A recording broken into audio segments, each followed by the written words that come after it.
Hey, what's up everybody? My name is Jonathan. Welcome back to the channel. Today we're gonna be looking at this, a surprise package from LG. Now we both probably already know what it is. It's probably the LG Velvet. But real quick, LG, how are you gonna send me the Velvet in a cardboard box when I've seen the velvety boxes out there and they look oh so sweet. And I'm a big fan of Velvet. Are we not friends enough? I've been feeling like fading now. So let's go ahead and dive into the box. All right, so we have a little book here. It says Playbook 2020, probably like a breakdown of the specs and some information on the LG Velvet.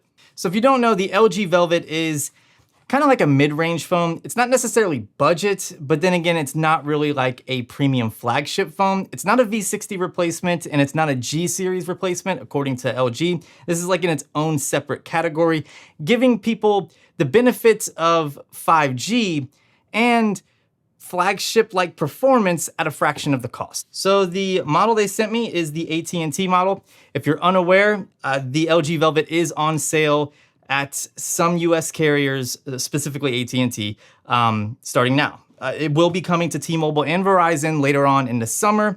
And with Verizon, you're gonna get access to their 5G Ultra band or wideband, and then also their low band later on this year, whenever it goes live. So we'll go ahead and pop out the phone here.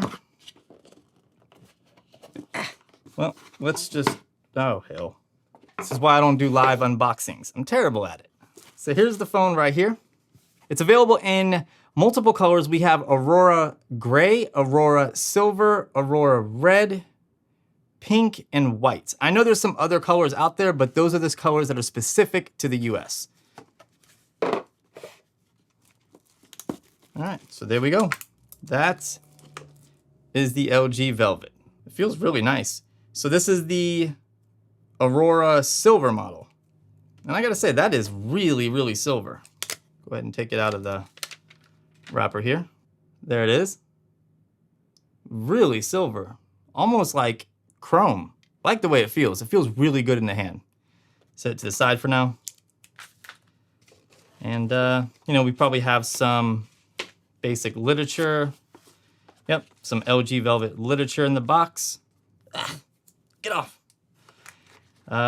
Standard USB or USB-A to USB-C cable.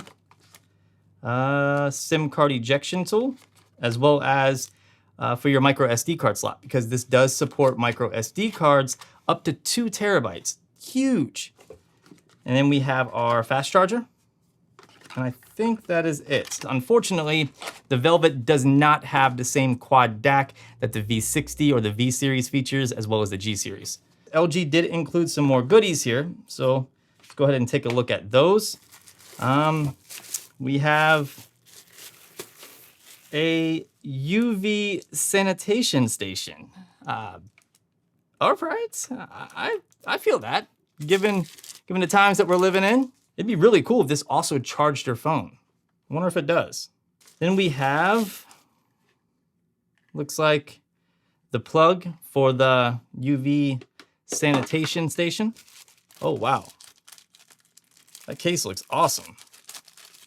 So LG partnered with a design company to create unique and interesting designer style cases other than the dual screen case. That way it gives you a bunch of options. If you don't want to use a dual screen, you just want to use the Velvet by itself, they have some really great looking cases here. So this one is like a hunter green or olive green.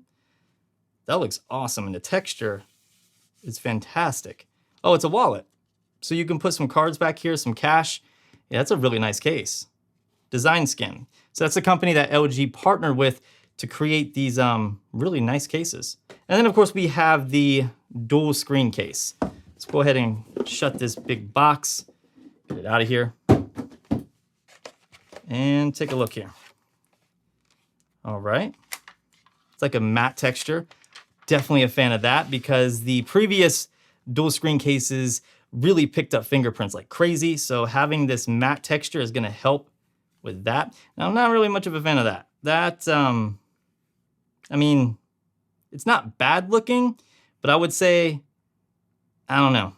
To me, it just looks kind of like a suitcase. That's what it reminds me of, is a suitcase. Actually, you know what? Let's just put the phone inside this case real quick. It feels really good though. Now that's one thing I gotta say, compared to their other previous dual screen cases and other phones, it feels a little bit lighter, a little bit more portable, definitely slimmer. I'm a fan. Take a look at the Velvet. So we have a slot up here for our SIM card as well as our micro SD card slots, microphone, the power button, assistant and volume rocker. And then we have our headphone jack, which just a quick reminder that it does not have the quad DAC like I previously said. And then we have our USB-C ports, which does feature fast charging 4 Plus, I think that's what it's called. So basically it's the newer version of quick charge, but we have our camera system. You can obviously tell that's the main sensor right there because it's bigger. And I love how flush these other two cameras in the flash are. It's a really nice looking phone.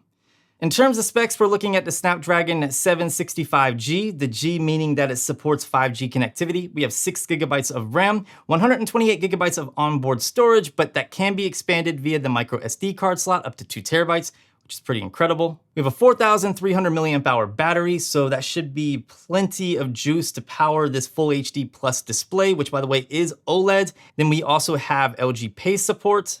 And it also has an IP68 rating, making it dust and water resistant. And by the way, pricing starts at $599. Now, of course, this is going to depend on your carrier. And of course, color options are gonna come down to your carrier as well. So just keep that in mind. Okay, so the Velvet has officially booted up. Let's go ahead and go through the setup process. Yeah, I gotta say the display is really, really nice. Who cares about Quad HD Plus or 4K displays? If you have a good 1080p Full HD Plus display, that's all you need in a phone. Come on, like you don't need all that extra resolution. Now, refresh rate is a different story. I do wish this was like a 90 hertz display. That'd be pretty cool, but the text is nice and sharp. The whites look really good. Not getting a ton of color shift. But we'll have to look at that more. Oh, you got a little bit here. But for the most part, you definitely have some color shift here. It turns to like a yellow, warmer color. I figured while this is loading and updating and doing what it needs to do, let's go ahead and look through the manual and I'll give you a quick overview of what you can expect from the Velvet in terms of features and other specs that I might have missed. So in terms of cameras, we're looking at a all right. So we got service on the Velvet. Got a telemarketer's already calling me. And I accidentally picked up the phone. Because why not? So in terms of cameras, we're looking at a 48 megapixel f1.8 main sensor on the back. Then we have an 8 megapixel wide angle. Then we have a 5 megapixel depth sensing camera.